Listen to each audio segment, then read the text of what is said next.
يو واتساب.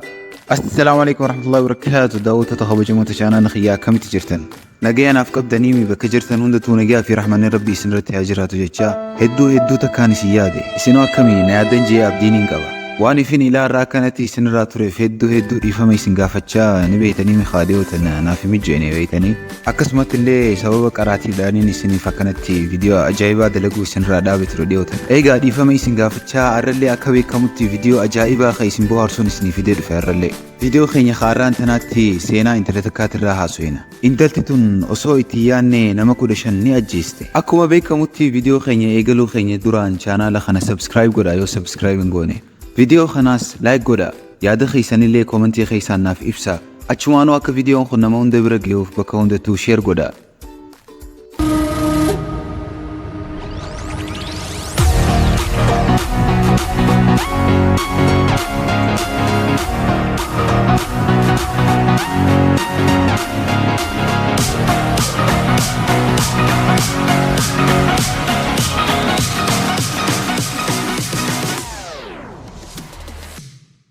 سينان تيني تاران تنا انت لو سوهم بيني نمكو دشن أجيست الراها سوينا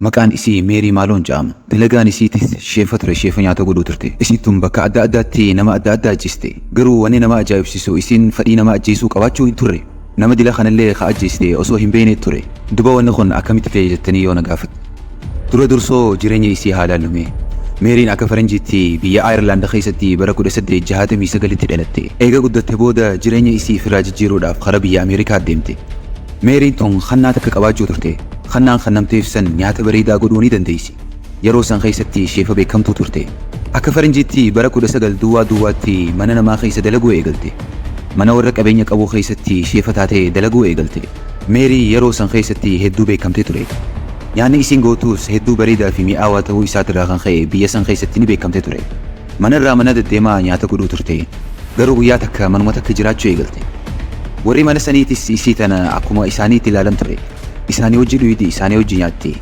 garuu guyyaa tokko waan nama ajaa'ibsiisu ta'e warri mana san keessa jiraatu dhukkubsachuu eegale dhukkubni isaan qabisan leeydaadhaa fi fedhii nyaataa jibbuu ture akkasumatti illee garaa yaasuu tureen dhukkuba kanarraa kan ka'e namootu qaamni isaa hedduu bu'e ture yeroo san warri mana sanii wal shakkuu eegale haaluma saniin osoo jiranii maarii mana sanirraa ni baate bakka biraa mana laallachuu eegale eega yeroo dheeraa barbaadde booda ni argatte maariin biyya san keessatti waan ifi beekamtu turteef warri mana sanii dhufuu isiitiin hedduu gammadan turan faamilii san nama 10 akka turan maariinis isaaniif nyaata adda addaa godhuu eegalte yeroo gabaabaa keessatti garuu akkuma yeroo dabarteetti faamilii tanarraayis namu dhukkubsatee firaasha ciise eegas booda dhukkubni biyya san keessatti babal'achuu eegale yeroo san doktoroonni biyya sanii waa'ee dhukkuba kanaatirraa xiinxaluu eegale doktoroota waa'ee kanaatirraa xiinxaluu seene keessaa doktorri kun joorji suupper jedhamu doktorri kun yeroo san keessatti doktora beekamaa ture doktorri kun waa'ee dhukkuba kanaatirraa xiinxaluu eegale xiinxalee eega fixe booda waan takka rage wanni san dhukkubni kun kadhufe meerii irraa akka ta'e beeke maariin mana adda addaa deddeemtee yeroo nyaata gootu san dhukkuba osoo hin beekne namatti daddabarsuu ture mee bakka maarii godhaati mee iflaalame biyyattii sanirraa baatanii mana namaa seentanii biddeena barbaaduudhaaf yeroo akkanatti deddeemtan biyya san keessatti dhukkubni tokko faca'a sababni dhukkuba saniitis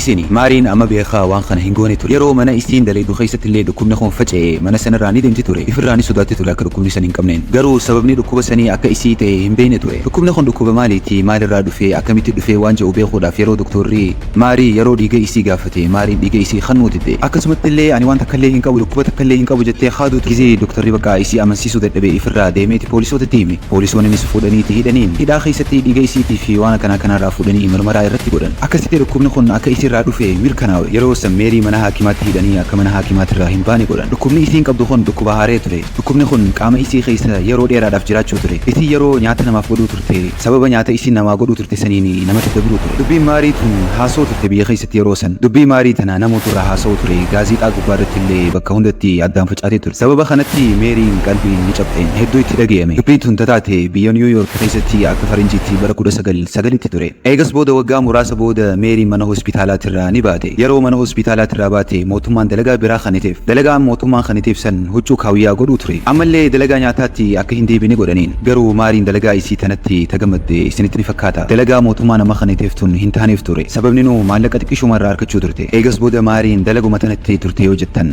dogongorsanii jirtan. Maqaa isii jijjiirtee eenyummaa isii jijjiirtee dalagaa sheefaatti ni deebi. Garuu taraa lamadaa tana mana namaa keessatti miti dalaguu turte. Mana hospitaalaa keessatti dalaguu eegalte nyaata. Haala kanaan osoo jirtu amata 5 turte. Amata 5 isiin dalayte kana keessatti sababa nyaata isiitiin nama hedduutu du'e hospitaala san keessatti. Dhukkuba kanaan nama hedduutu qabamee dhukkubsate hospitaala san keessa. Eegas booda doktoroonni hospitaala keessa jiran xiinxaluu eegalan. Dhukkubni kun aluma jiraachuu ture malee maatu hospitaala kana fide. Akkamii hospitaala kana keessatti illee akkanatti babal'ate jaaniiti yaaduu eegalan. Eegas booda mirmara meeqa booda irra gahan akka Meerii taate. Taraa tana qabaniiniiti ni hidhaniin. Mana hidhaa keessa amata 25 turte eegas booda. Eegas booda Meeriin amata 25 booda mana hidhaa keessatti akka faranjiitti 1938 ni duute. Yeroo isiin duute san namayyuu isii awwaaluu sodaatanii turan. Eegas booda namni 9 dhufaniiti isii awwaalan. Seenaan teenya taarraan tanaa asumatti xumuramte. Eegaa akka seenaa tana jaalattan abdiin qaba. Deemuu keessan duratti viidiyoo kana laayik godhaa. Yaada keessanillee komentii jalatti naaf ibsaa. Viidiyoon kun akka nama hunda bira ga'uuf bakka hundattuu sheer godhaa. Hanga viidiyoo biraatiin wal agarru.